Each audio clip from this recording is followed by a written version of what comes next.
dan selalu tolok ukur, batu uji dari kritik dan kritisisme kita itu apakah pemerintah dan penyelenggara negara itu mengacu kepada Pancasila dan Undang-Undang Dasar 45 atau tidak. Dan ternyata pada penilaian kami, sistem politik kita yang ada sekarang dan hasilnya, output dan outcome-nya, jika dikaitkan dengan sila keempat, jauh panggang dari api. Bapak ini orang baik, tapi saya lihat Bapak ini tidak mampu mengatasi orang-orang yang berniat buruk di sekitarnya. Dan beliau diam saja gitu.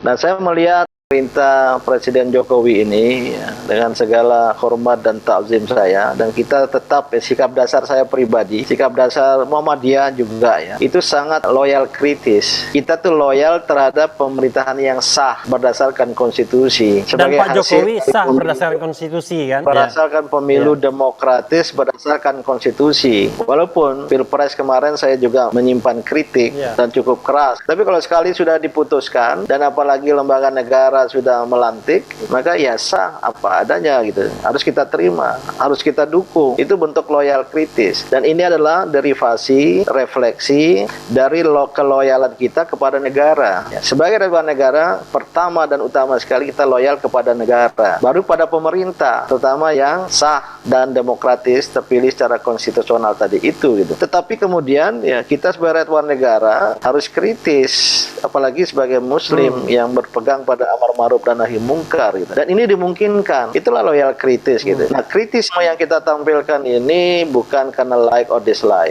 Bukan karena benci, bukan karena tidak suka, tapi semata-mata untuk kebaikan kehidupan kebangsaan kita itu sendiri. Dan selalu tolok ukur, batu uji dari kritik dan kritisisme kita itu apakah pemerintah dan penyelenggara negara itu mengacu kepada Pancasila dan Undang-Undang Dasar 45 atau tidak. Dan ternyata pada penilaian kami, sistem politik kita yang ada sekarang dan hasilnya, output dan outcome-nya, jika dikaitkan dengan sila keempat, jauh panggang dari api. Sistem perekonomian kita, termasuk praktek-praktek ekonomi, jika dikaitkan dengan sila kelima Pancasila, jauh panggang dari api. Maka masalah besar bangsa ini adalah penyimpangan dan penyelewengan kepada Pancasila. Pancasila hanya dalam retorika, aku Pancasila, kami Pancasila, tapi pengamalannya tidak Pancasila. Coba lihat sekarang ini. Ada ABK WNI yang ditindas, dianiaya, dan dilarungkan ke laut. Dari sudut Pancasila, ini bertentangan dengan sila kedua, kemanusiaan yang adil dan beradab. Tapi apakah kita memberikan respons yang Pancasilais ataukah tidak? Nah, ini yang kami kawal dengan segala resikonya. Pasti ada yang mendukung banyak, pasti juga ada yang tidak suka, ya, karena kita tahu. Tapi sebagai yang terbiasa dalam perjuangan ini, ya kita serahkan pada Allah Subhanahu wa ta'ala. La haula wala quwata illa billah. Nggak ada apa sama sekali ya. Saya juga tidak takut gitu. Dan apapun resiko dalam perjuangan ini. Nah, pemerintah Jokowi 2 periode, terutama periode kedua ini, pada hemat saya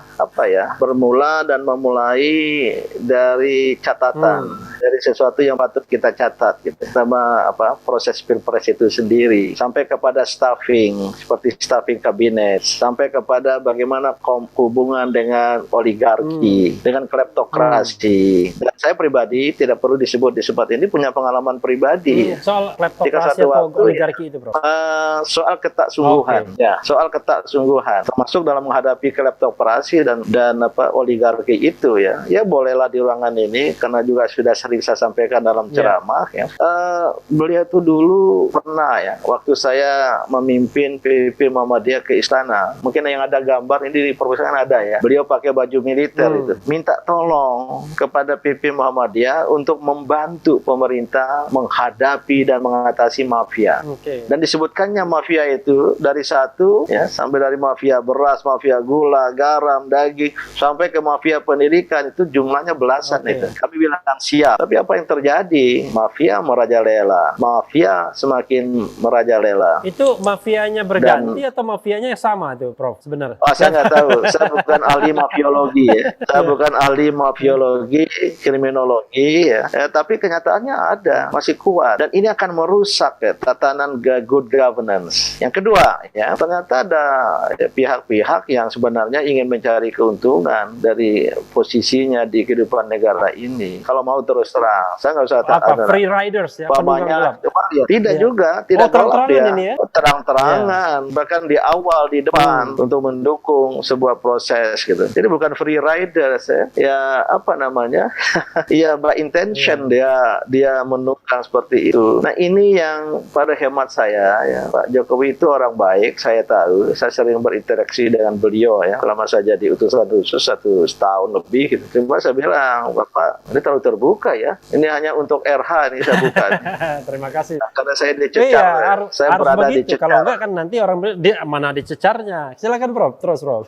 Bapak ini orang baik, tapi saya lihat Bapak ini tidak mampu mengatasi orang-orang yang berniat buruk di sekitarnya. Beliau diam saja gitu. Yang penting bagi saya sebagai sesama Muslim ya, sudah sampaikan ya, kata Al-Quran itu, wa ana illal balagul mubin, tiadalah apalah saya hanya seorang penyampai. Dan bagi ini bukan untuk kepentingan pribadi. Saya alhamdulillah ya belajar menjadi orang yang semata-mata hidup perjuangan itu untuk Allah lillah, tidak untuk jabatan. Saya kalau diberi jabatan pun kalau nggak cocok di hati saya mundur. Prof, ini masa jabatan Presiden Jokowi ini baru dimulai, itu periode kedua, baru 6 bulan. Tapi ada kesan kok kalau dilihat dari nada bicara Prof Din Samsudin seperti hopeless itu, tidak ada harapan lagi. Gimana Prof? Saya kira bukan hanya saya sendiri, walaupun saya penganut aliran dan ajaran perdamaian, ya dari peaceful coexistence damai di antara rakyat warga negara yang majemuk ini, juga peaceful solution, maka jauh dari pikiran saya ya satu politik yang berorientasi kepada power politics ya. Tapi kalau menggalang ide ya, menggalang pikiran boleh ya, tapi bukan untuk sesuatu yang negatif. Nah, saya melihat ya, memang ada penumpukan masalah, berangkat dari escape from the problem, lari dari masalah, atau karena melihat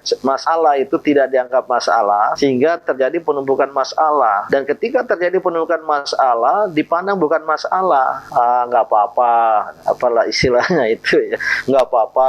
Ini sebuah sikap hemat saya memandang remeh, bukan problem solver. Memandang remeh atau sebenarnya tidak mampu, Bro? Saya tidak mau ke sana. Tetapi tampilannya itu ya ignore from the problem, escape from the problem. Padahal ya sebenarnya baik, karena kita perlu ya, terutama penyelenggara negara itu bisa bersatu, bisa secara konsisten dan konsekuen mengamalkan Pancasila. Kita nggak jauh-jauh dari Pancasila. Prof ingin mengatakan bahwa persoalan pokok Pak Jokowi itu adalah banyak orang-orang di sekitarnya yang korup, begitu Prof? Ya? Saya kira mantan komisaris BUMN lebih tahu dari saya.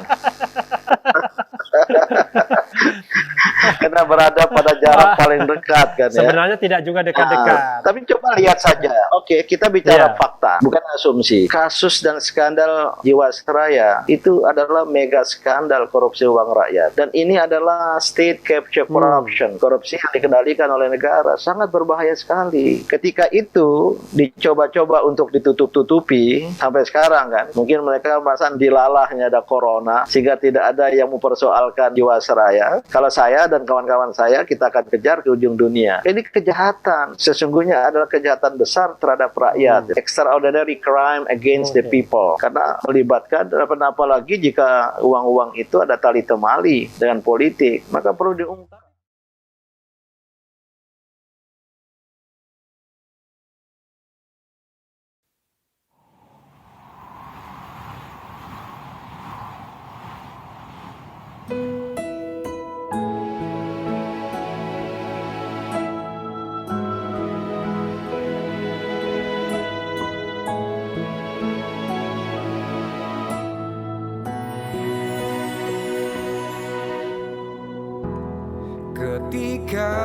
matahari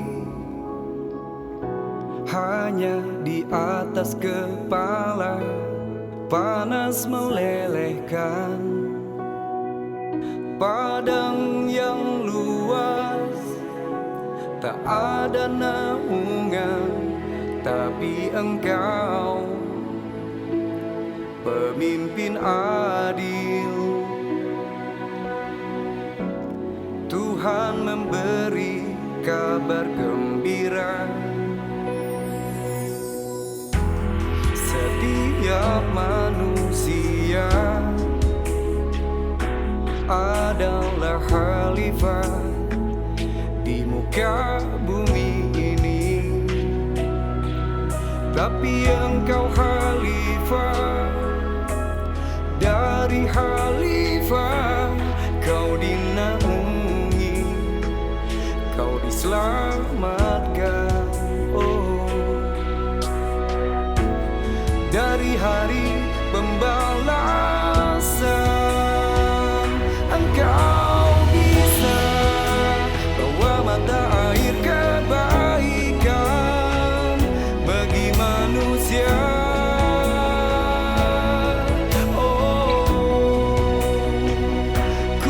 Kuasamu juga bisa menerangi